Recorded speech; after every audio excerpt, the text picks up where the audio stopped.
Ahead lies one of the most important railway junctions in Scotland, Carstairs. To many ordinary passengers, it may seem like a quiet rural station in the middle of nowhere, but for railway enthusiasts, Carstairs is legendary. This is where the West Coast Main Line divides.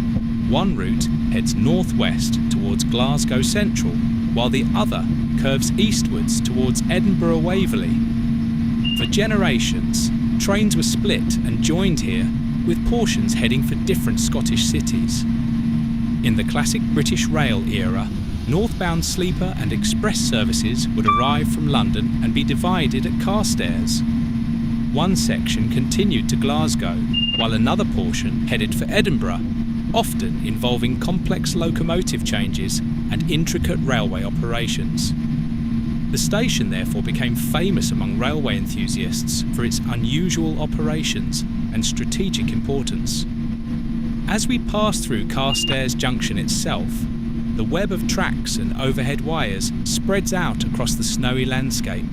Signal gantries stand silhouetted against the winter sky, while distant freight lines disappear towards England. This is a wonderful place to simply watch trains. The atmosphere feels remote, windswept, and deeply connected to the history of the railway. Our InterCity 225 now leaves the main West Coast route and turns east towards Edinburgh. This section of line has a fascinating history of its own. The Glasgow to Edinburgh route via Carstairs originally formed part of the Caledonian Railway's ambitions to connect Scotland's two largest cities with England. The Edinburgh branch opened in 1848, while the Glasgow section followed in 1849. For many years, the route via Carstairs lost out to the faster and more direct line via Falkirk, but electrification in the late 1980s and early 1990s brought the route back into prominence.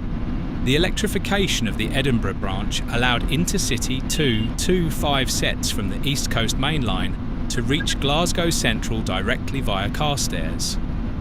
That decision gave railway enthusiasts something truly unique. East Coast Main Line InterCity 225 trains operating into Glasgow Central on what was traditionally West Coast territory. Even today, the route feels unusual and slightly special compared with the more familiar Edinburgh to Glasgow lines. The scenery along this stretch is wonderfully atmospheric in winter. Rolling farmland, small villages, distant hills and isolated farms all pass by the carriage window beneath a blanket of snow. There is a peacefulness to this part of Scotland during winter.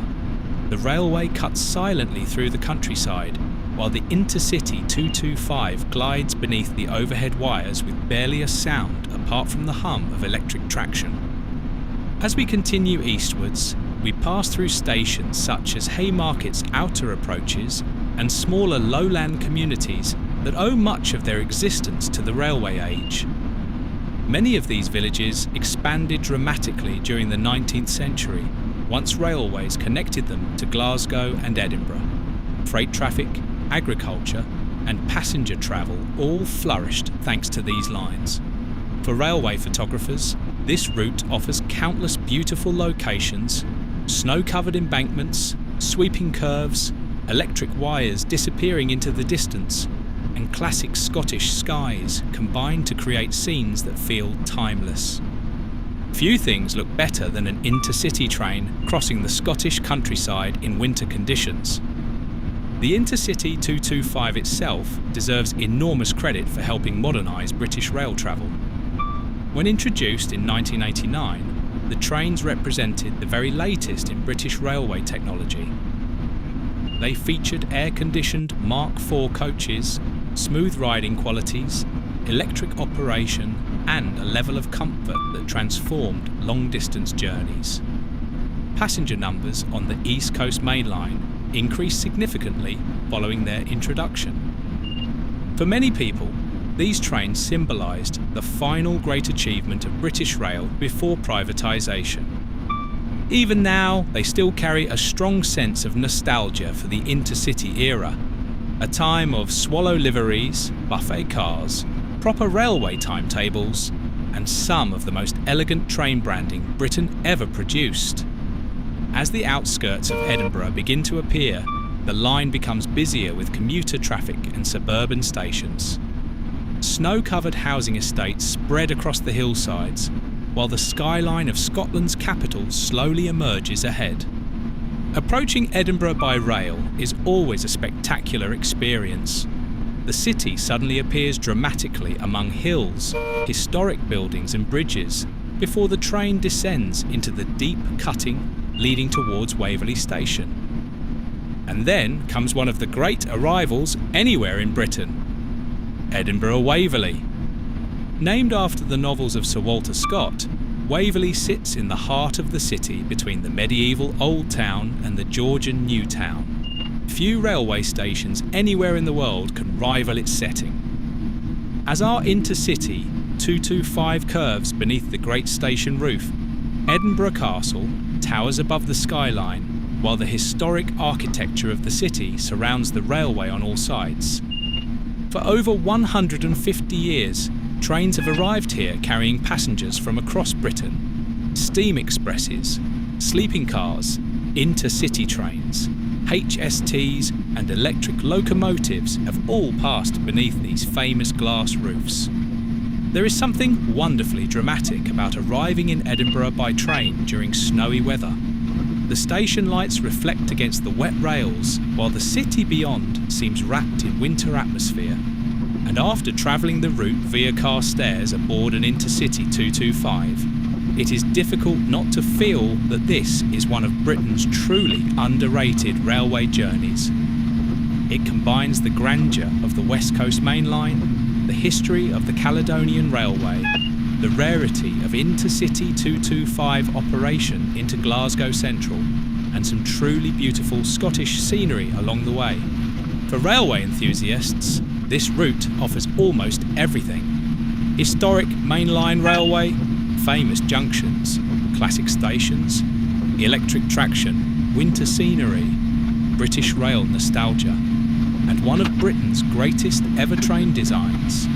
Whether you are interested in railway history, scenic journeys, classic British rail operations, or simply enjoying a relaxing winter train ride through Scotland, the Glasgow Central to Edinburgh route via Carstairs is a journey that deserves to be experienced at least once. And thank you very much for watching and supporting the channel.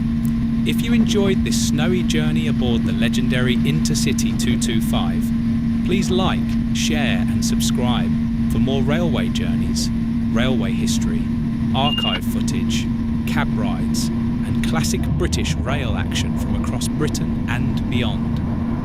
And let us know in the comments, have you ever travelled via Carstairs, and what is your favourite railway journey in Scotland? Thank you very much for watching and joining us on this wonderful snowy journey aboard the legendary InterCity 225 from Glasgow Central to Edinburgh via Carstairs. We hope you've enjoyed experiencing one of Scotland's most fascinating mainline railway journeys, from the great stations and historic junctions to the stunning winter scenery of the Scottish lowlands. If you did enjoy the video, please help support the channel by liking, sharing and subscribing. It really does help the channel grow and allows us to continue bringing you more railway journeys, railway history, archive footage and classic British rail action from across the UK and beyond. Don't forget to leave a comment below and let us know your favourite Scottish railway journey or your memories of travelling aboard the InterCity 225. Thanks again for watching, and we'll see you again very soon for another railway adventure.